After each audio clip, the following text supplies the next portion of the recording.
श्रीमन्नारायण नारायण नारायण, भजमन नारायण नारायण नारायण, श्रीमन्नारायण नारायण नारायण। हरि बोल भक्तों, हरि बोल हरि बोल हरि बोल। तीसरा अध्याय भगवान के अवतारों का वर्णन। श्री सूत जी कहते हैं, सृष्टि के आदि में भगवान ने लोकों के निर्माण की इच्छा की। इच्छा होते ही उन्होंने महत्त्व आदि से निष्पन्न पुरुष रूप ग्रहण किया। उसमें 10 इंद्रियां, 1 मन और 5 भूत, 16 कलाएं थी। भक्तों, कितनी कलाएं? 10 इंद्रियां, 1 मन और 5 भूत, ये कितनी कलाएं हुई? 16 कलाएं थी। उन्होंने कारण जल में शयन करते हुए जब योग निद्रा का विस्तार किया, तब उनके नाभि सरोवर में से एक कमल प्रकट हुआ और उस कमल से प्रजापतियों के अधिपति ब्रह्मा जी उत्पन्न हुए। भगवान के उस विराट रूप के अंग प्रत्यंग में से ही समस्त लोगों की कल्पना की गई। वह भगवान का विशुद्ध सत्वमय श्रेष्ठ रूप है। योगी लोग दिव्य दृष्टि से भगवान के उस रूप का दर्शन करते हैं। भगवान का वह रूप हजारों पैर, जंघाएं, भुजाएं और मुखों के कारण अत्यंत विलक्षण है। उसमें सहस्त्रों सिर, हजारों कान, हजारों आँखें और हजारों नासिकाएं हैं। हजारों मुकुट, हजारों वस्त्र और कुंडल आदि आभूषणों से वह उल्लासित रहता है। भगवान का यही पुरुष रूप, जिसे नारायण कहते हैं, अनेक अवतारों का अक्षय कोश है। भक्तों, कौन सा भगवान का रूप? इस रूप को नारायण कहते हैं और ये अनेक अवतारों का अक्षय कोश है। इसी से सारे अवतार प्रकट होते हैं और इस रूप के छोटे छोटे अंश से देवता, पशु पक्षी, मनुष्य आदि योनियों में उनकी सृष्टि होती है। उन्हीं प्रभु ने कौमार सर्ग में सनक, सनंदन, सनातन और सनत कुमार, इन 4 ब्राह्मणों के रूप में अवतार ग्रहण करके अत्यंत कठिन अखंड ब्रह्मचार्य का पालन किया। दूसरी बार इस संसार के कल्याण के समस्त यज्ञों के स्वामी उन्हीं भगवान ने रसातल में गई हुई पृथ्वी को निकालने के विचार स्वरूप सूकर रूप, अर्थात जिसे हम आज की तारीख में सुअर कहते हैं, सूकर रूप ग्रहण किया। ऋषियों की सृष्टि में उन्होंने देवऋषि नारद के रूप में तीसरा अवतार ग्रहण किया और सातवत तंत्र, जिसे नारद पंचरात्र कहते हैं, उपदेश दिया। उसमें कर्मों के द्वारा किस प्रकार कर्म बंधन से मुक्ति मिलती है, इसका वर्णन है।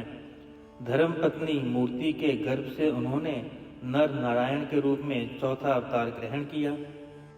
इस अवतार में उन्होंने ऋषि बनकर मन और इंद्रियों का सर्वथा संयम करके बड़ी कठिन तपस्या की। 5वें अवतार में वे सिद्धों के स्वामी कपिल के रूप में प्रकट हुए और तत्वों का निर्णय करने वाले सांख्य शास्त्र का, जो समय के फेर से लुप्त हो गया था, आसुरी नामक ब्राह्मण को उपदेश दिया। अनसुईया के वर मांगने पर 6ठे अवतार में वह अत्रि की संतान दत्तात्रेय हुए। इस अवतार में उन्होंने अलर्क एवं प्रहलाद आदि को ब्रह्म ज्ञान का उपदेश किया। 7वीं बार रुचि प्रजापति की आकुति नामक पत्नी से यज्ञ के रूप में उन्होंने अवतार ग्रहण किया और अपने पुत्र याम आदि देवताओं के साथ स्वयंभू मनवंतर की रक्षा की। राजा नाभि की पत्नी मेरु देवी के गर्भ से ऋषि भदेव के रूप में भगवान ने 8वां अवतार ग्रहण किया। इस रूप में उन्होंने परमहंसों का वह मार्ग, जो सभी आश्रमियों के लिए वंदनीय है, दिखाया।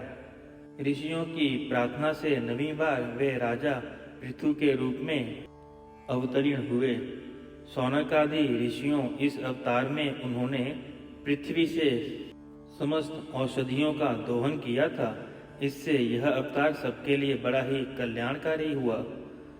चाक्षुष मनवंतर के अंत में जब सारी त्रिलोकी समुद्र में डूब रही थी, तब उन्होंने मत्स्य के रूप में 10वां अवतार ग्रहण किया और पृथ्वी रूपी नौका पर बैठकर अगले मनवंतर के अधिपति वैवस्वत मुनि की रक्षा की। जिस समय देवता और दैत्य समुद्र मंथन कर रहे थे, उस समय 11वां अवतार धारण करके कच्छप रूप से भगवान ने मंदराचल पर्वत को अपनी पीठ पर धारण किया। 12वीं बार धनवंतरी के रूप में अमृत लेकर समुद्र से प्रकट हुए और 13वीं बार मोहिनी का रूप धारण करके दैत्यों को मोहित करते हुए देवताओं को अमृत पिलाया। 14वें अवतार में उन्होंने नरसिंह का रूप धारण किया और अत्यंत बलवान दैत्यराज हिरण्यकशिपु की छाती अपने नखों से अनायास इस प्रकार फाड़ डाली जैसे चटाई बनाने वाला सीकों को चीर डालता है। 15वीं बार वामन का रूप धारण करके भगवान दैत्यराज बाली के यज्ञ में गए। वे चाहते तो थे कि त्रिलोकी का राज्य, परंतु मांगी उन्होंने केवल 3 पग पृथ्वी। 16वें परशुराम अवतार में जब उन्होंने देखा कि राजा लोग ब्राह्मणों के द्रोही हो गए हैं, तब क्रोधित होकर उन्होंने पृथ्वी को 21 बार क्षत्रियों से शून्य कर दिया। इसके बाद 17वें अवतार में सत्यवती के गर्भ से पराशर जी के द्वारा वे व्यास के रूप में अवतीर्ण हुए। उस समय लोगों की समझ और धारणा शक्ति कम देखकर वे वेद रूप वृक्ष की कई शाखाएं उन्होंने बना दी। 18वीं बार देवताओं का कार्य संपन्न करने की इच्छा से उन्होंने राजा के रूप में राम अवतार ग्रहण किया और सेतु बंध, रावण वध आदि वीरतापूर्ण बहुत सी लीलाएं की। 19वें और 20वें अवतारों में उन्होंने यदुवंश में बलराम और श्री कृष्ण के नाम से प्रकट होकर पृथ्वी का भार उतारा। उसके बाद कलयुग के आ जाने पर मगध देश अर्थात बिहार के देवताओं के द्वेषी दैत्यों को मोहित करने के लिए वे अजन के पुत्र के रूप में आपका बुद्ध अवतार होगा। इसके भी बहुत से पीछे जब कलयुग का अंत समीप होगा, तब राजा लोग प्रायः लुटेरे हो जाएंगे। तब जगत के रक्षक भगवान विष्णु नामक ब्राह्मण के घर कल के रूप में अवतरण होंगे। भक्तों, यहाँ बुद्ध अवतार हो चुका है और ये पुराण बहुत पहले लिखा गया था, इसीलिए इसमें अवतार होगा लिखा गया है। भक्तों, यहाँ 22 अवतारों की गणना की गई है, परंतु भगवान के 24 अवतार प्रसिद्ध हैं। कुछ विद्वान 24 की संख्या योग पूर्ण करते हैं। राम कृष्ण के अतिरिक्त 20 अवतार तो उपयुक्त हैं, शेष 4 अवतार श्री कृष्ण के ही अंश हैं। स्वयं श्री कृष्ण तो पूर्ण परमेश्वर हैं, वे अवतार नहीं अवतारी हैं, अतः श्री कृष्ण को अवतारों की गणना में नहीं गिनते। उनके 4 अंश ये हैं, एक तो केशा का अवतार, दूसरा सुतपा तथा कृष्णी पर कृपा करने वाला अवतार, तीसरा संकर्षण बलराम और चौथा परब्रह्म। इस प्रकार इन 4 अवतारों से विशिष्ट 5वें साक्षात भगवान वासुदेव हैं। दूसरे विद्वान ऐसा मानते हैं कि 22वें अवतार तो उपयुक्त हैं ही, इनके अतिरिक्त 2 और हंस और हायग्रीव हैं। हायग्रीव अवतार भक्तों घोड़े के सिर जैसा अवतार था। शौनकादि ऋषियों जैसे अगाध सरोवर से हजारों छोटे छोटे नाले निकलते हैं, वैसे ही सत्वनिधि भगवान श्री हरि के असंख्य अवतार हुआ करते हैं। ऋषि, मनु, देवता, प्रजापति, मनुपुत्र और जितने भी महान शक्तिशाली हैं, वे सबके सब भगवान के ही अंश हैं। ये सब अवतार तो भगवान के अंश अवतार हैं अथवा कला अवतार हैं, परंतु भगवान श्री कृष्ण तो स्वयं भगवान अर्थात अवतारी ही हैं। जब लोग दैत्यों के अत्याचार से व्याकुल हो उठते हैं, तब युग युग में अनेक रूप धारण करके भगवान उनकी रक्षा करते हैं। भगवान के दिव्य जन्मों की ये कथा अत्यंत गोपनीय और रहस्यमयी है। जो मनुष्य एकाग्र चित्त से नियम पूर्वक सायंकाल और प्रातःकाल प्रेम से पाठ करता है, वह सब दुखों से छूट जाता है। प्राकृत स्वरूप रहित चिन्मय भगवान का जो यह स्थूल जगदाकार रूप है, यह उनकी माया के महत्ववादी गुणों से भगवान में ही कल्पित है। जैसे बादल वायु के आश्रय रहते हैं और धूसर पना धूल में होता है, परंतु अल्प बुद्धि मनुष्य बादलों का आकाश में और धूसर पने का वायु में आरोप करते हैं। वैसे ही अविवेकी पुरुष सबके साक्षी आत्मा में स्थूल दृश्य रूप जगत का आरोप करते हैं। इस स्थूल रूप से परे भगवान का एक सूक्ष्म अव्यक्त रूप है, जो न तो स्थूल की तरह आकार आदि गुणों वाला है, अर्थात आकार आदि गुणों वाला है, और ना देखने और सुनने में ही आ सकता है। वही सूक्ष्म शरीर है।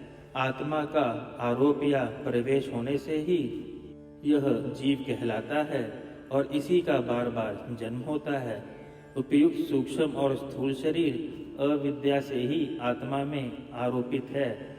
जिस अवस्था में आत्म स्वरूप के ज्ञान से यह आरोप दूर हो जाता है, उसी समय ब्रह्म का साक्षात्कार होता है। तत्वज्ञानी लोग जानते हैं कि जिस समय यह बुद्धि रूपा परमेश्वर की माया निर्मित हो जाती है, उस समय जीव परमानंदमय हो जाता है और अपनी स्वरूप महिमा में प्रतिष्ठित होता है।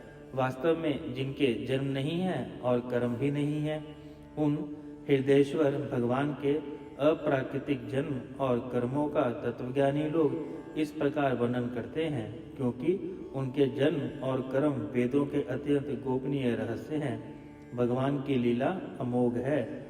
वे लीला से ही इस संसार का सृजन, पालन और संहार करते हैं, किंतु इसमें आसक्त नहीं होते, अर्थात इसमें अटैच नहीं होते।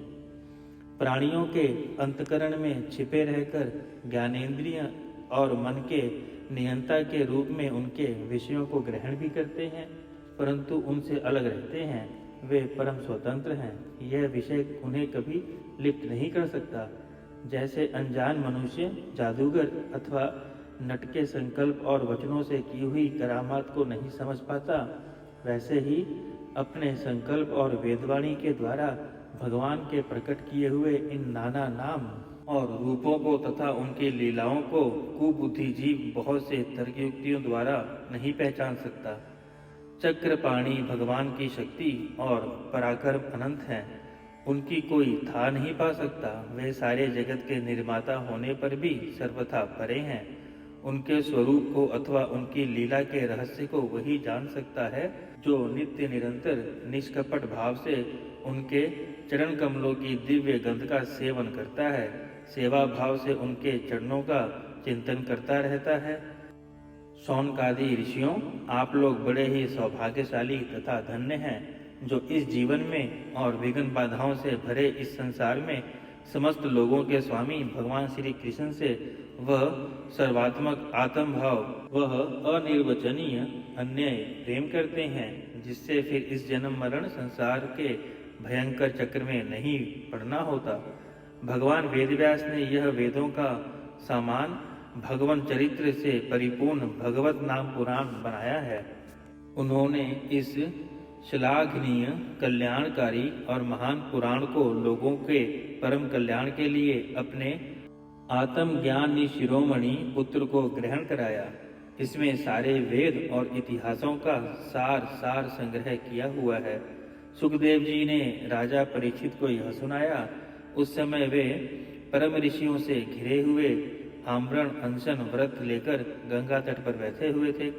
भगवान श्री कृष्ण जब धर्म, ज्ञान आदि के साथ अपने परम धाम को पधार गए, तब इस कलयुग में जो अज्ञानी लोग अंधकार से अंधे हो रहे हैं, उनके लिए यह पुराण रूपी सूर्य इस समय प्रकट हुआ है। शौनकादिक ऋषियों, जब महातेजस्वी श्री सुखदेव जी महाराज वहां से इस पुराण की कथा कह रहे थे, तब मैं भी वहां बैठा था। वहीं मैंने उनकी कृपापूर्ण अनुमति से इसका अध्ययन किया।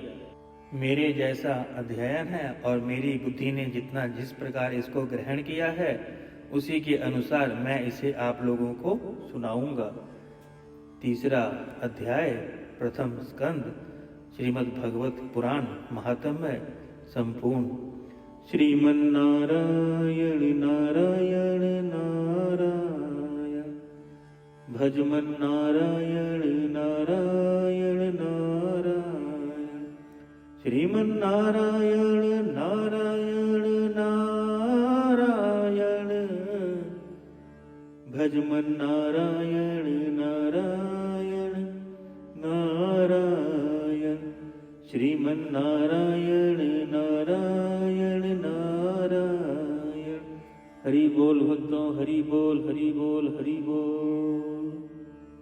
भक्तों, चौथा अध्याय महर्षि व्यास का असंतोष हम अगले वीडियो में पढ़ेंगे। तब तक के लिए हरि बोल, हरि बोल, हरि बोल।